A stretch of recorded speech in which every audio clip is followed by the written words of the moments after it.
ex-football player, father of like, two beautiful little girls, right? Two girls, Three, three, three, three three, and daughters. they, Yeah. yeah, and they all look like they're stepping into sport and competition or combats, right? I think you Mhm. you got in jujitsu, is that right?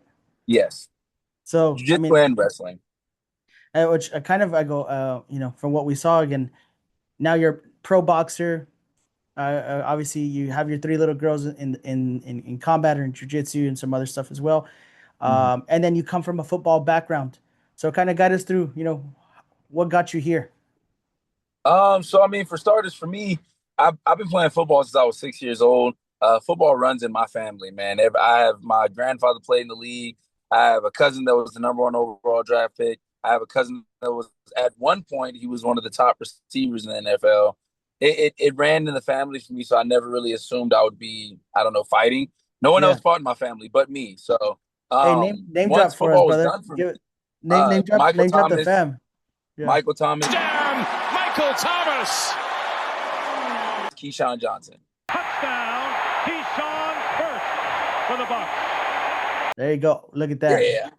Yeah, so it's a lineage of football in my family. I played linebacker. Everybody else played offense. I like to hit people. It's kind of why I box now. Yeah, yeah, But for me, I've been playing since I was 6 years old. When I got to, I had my shot at the NFL, training camp with the LA Rams, got cut after like the first week. Then I bounced around from like minor leagues of like the XFL, the Alliance, CFL, UFL. And then when I had Nala, which was my first daughter, I was like, I can't keep doing this, back and forth, not making because I was working, Parks and Recreation in El Paso at the time, yeah, yeah, full time while I was chasing this part time dream. So I was yeah, yeah, like, I have to provide for my family. I have a daughter right now. I had a second one on the way. I had Naya on the way. So yeah, I was yeah, like, I got to make sure that I can take care of them comfortably. So I started to put my football background on hold and went all in on work. But then also at the same time, I was into boxing too, and I wasn't trying to do anything serious with it. I was just in yeah, there yeah. just to look cool at first. And then my coach, she saw at the time I was with a different coach. She had saw that I was getting better with training, my condition was getting better. So hey, do you want to take an amateur fight? I said sure. We took an amateur fight over at the police station off of Montana, and I won. I won by split decision. And then from there, I've been rocking. When she left and went to Atlanta, I then switched gyms to with Coach Jackie. Then after that, we took some fights and things like that after nationals. I told my head, say, hey man, look, I'm getting older. Like I'm almost 30. I was 29 at Yeah. the time when we had this talk, and I was like, I can't keep just going in the ring for no reward. Like I need to be there has to be a goal in mind, right? Right, right, So right. we decided that it's time for me to go pro after my first nationals run. I had a pretty good run, but I was like, ultimately, I want to go pro. I want to actually get my foot in the pro circuit. I won my first pro fight by knockout in the first round, and been rocking since. Man, been having some big fights for me so far. This is my next one on the way, and I'm excited for it. What touching on the XFL stuff, because now the XFL is back and now it's the UFL. Yes. What was, because you have football coming from a football family, what was that transition like, looking at the NFL and then now seeing the XFL? Because in the beginning this was kind of new, and now it's kind of, from what we've understood in the past, McMahon had kind of revolutionized one production in the XFL that led into, again, back into into the NFL. And again, now the UFL is back and it's kind of, it's growing. It's on Fox. It's got a big network Yeah. deal. So I mean, but you were personally in it, in the kind of in the midst of when that kind of got started. What was the biggest difference, or was there any likes or things you probably didn't like from that type of So difference from, again, NFL XFL? for me, so after the Rams cut me, I went to the Alliance of American Football. That was like the first Mm, like minor league team because the XFL has shut down back I think in like 2003, 2005, and then yeah, they had made a comeback for like to like a few years ago. So the Alliance of American Football was the first one that came out, and they had a really good going. Like in the beginning, their motto was dope. They were bringing in old NFL coaches who are trying to get back to the NFL as well as some guys that have been cut from the NFL, guys that were coming out of the draft that year who went undrafted or whatever, and they were trying to get to the NFL. It was like a feeder league. So for me, I mean, I liked it. It was cool. It was a hell of an opportunity for me to try to get back. But I'm a small school guy. I was a D2 guy. Like Yeah. the odds were always stacked against me. I had to go in and be perfect every single day. And I mean, yeah, I saw those things, and I saw what it was when it came to, there's favoritism at every level of Oh, football. It's always sure. favoritism, no matter Yeah. what you do. And Big school I'm helps behind out, dudes. right?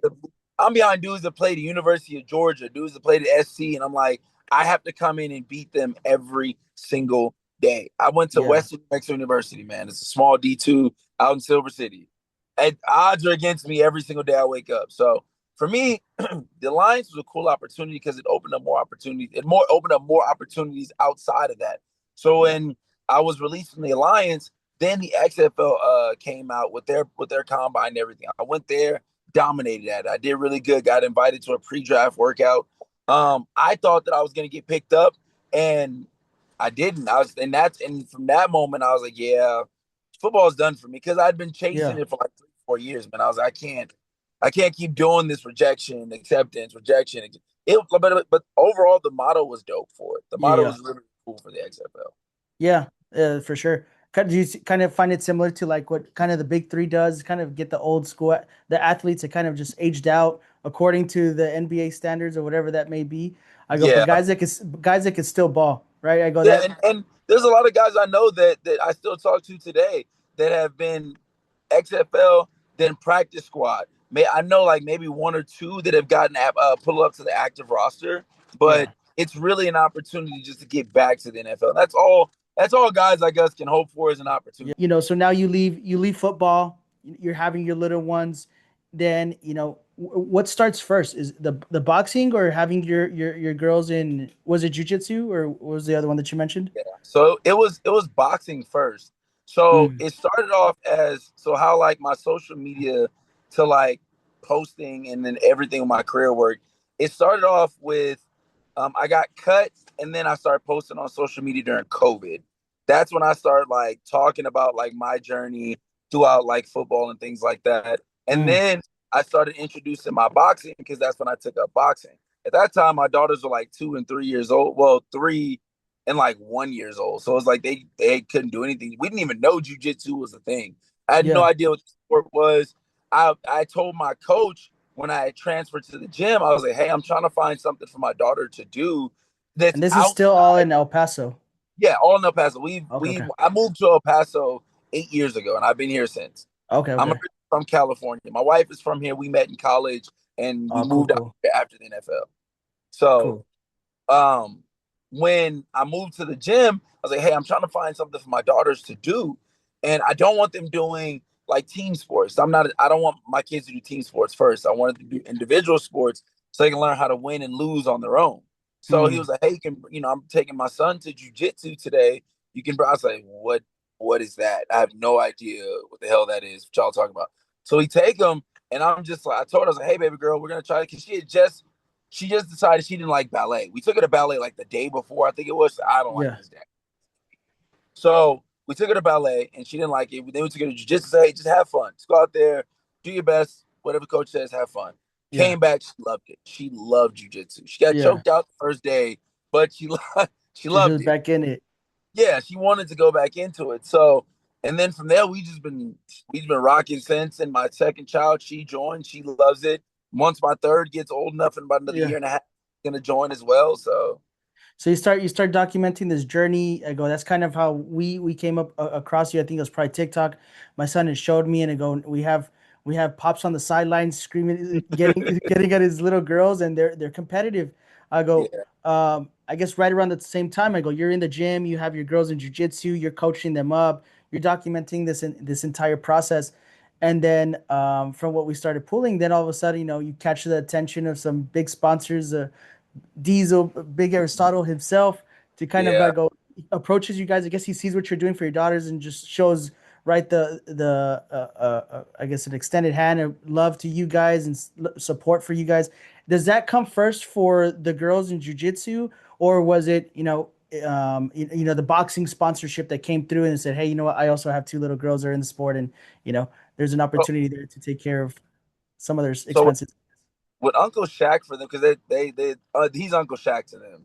Yeah, yeah, When it first came out, it was a video I had posted of I was training for a fight and they were training for a tournament. So we were running at McKelligan Canyon. We were just running. I was recording and my wife was driving while my sister-in-law was recording. And I was like, hey, Yeah. let's just document us getting ready for our tournaments, document me getting ready for my fight.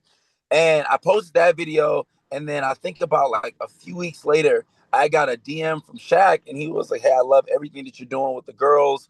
Yeah. How can I join the team? How can I be a part of all this? And originally I was just like, just reposting, showing that you support him is amazing. So then he said, no, brother, let Yeah. me know what I can do. Give me a number. I was like, I mean, I don't really know. So Yeah. that's when he flew us out to, and, he wanted to meet the girls and everything.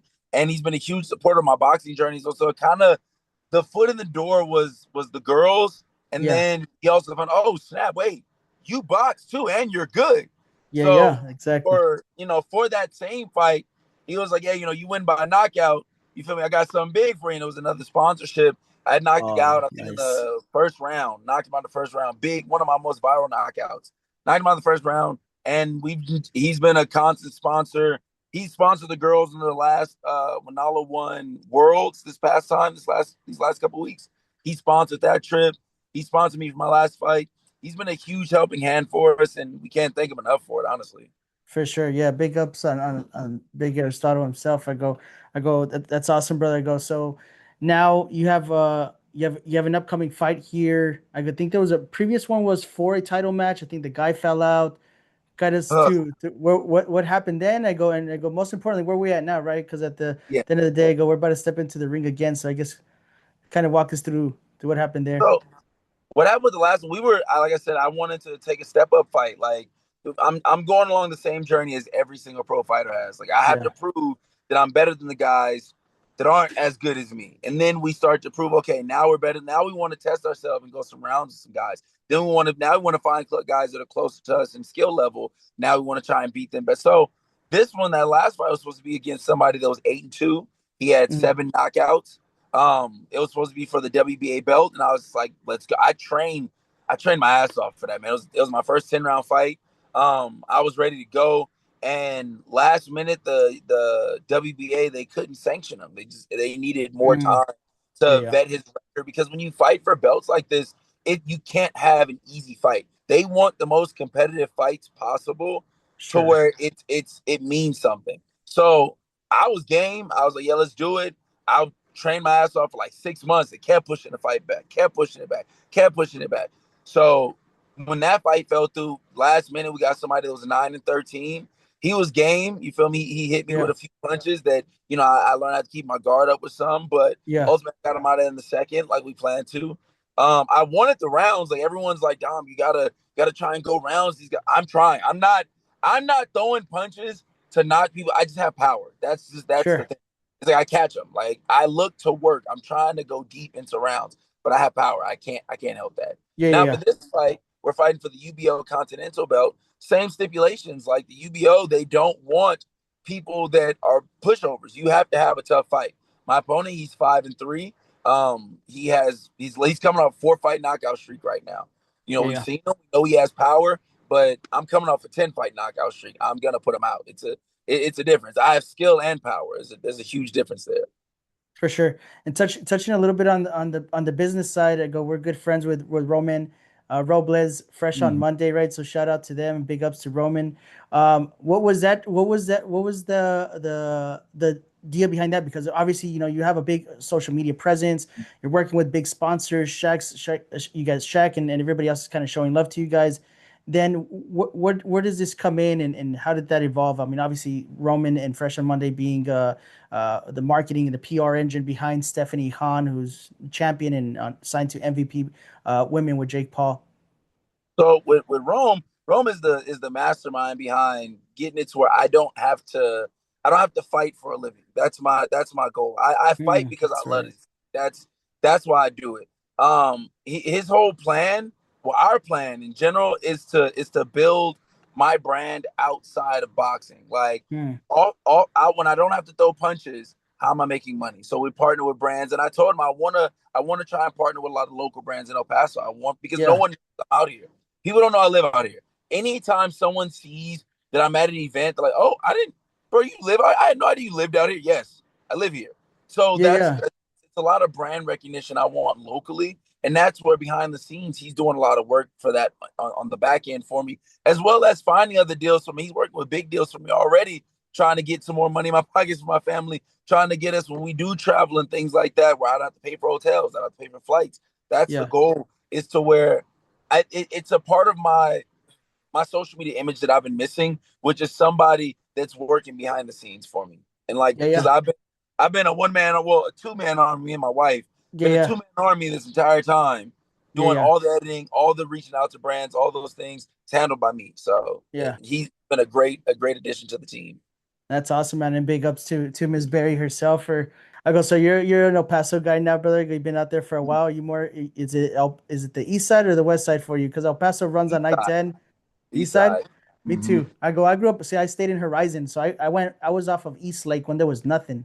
Mm-hmm. So that's awesome, brother. I go obviously. I go the east side. I go obviously El Paso's expanding, moving to the obviously going into Horizon. I guess even further up. I go. It's a nice little area. I'm ready. That's the biggest thing. I'm Yeah. ready to put on a show for El Paso. Every time people come out and watch me fight, I I don't want you to leave disappointed. I'm going. I tell y'all I'm not going for the knockout, but the knockout's gonna happen. I'm 10-0 for a reason. All 10 wins by way of knockout. This dude's 5-0 with 4 knockouts. We about to see who the best knockout artist is, and I guarantee it's gonna be me. Like For sure. Thank you, big dog. Well, we appreciate your time, dog. We give you our prayers as you go into the ring and step out victoriously. And we look to kind of stay in touch after the fight so we kind of catch up and see what's next for Dominic Barry and the fam.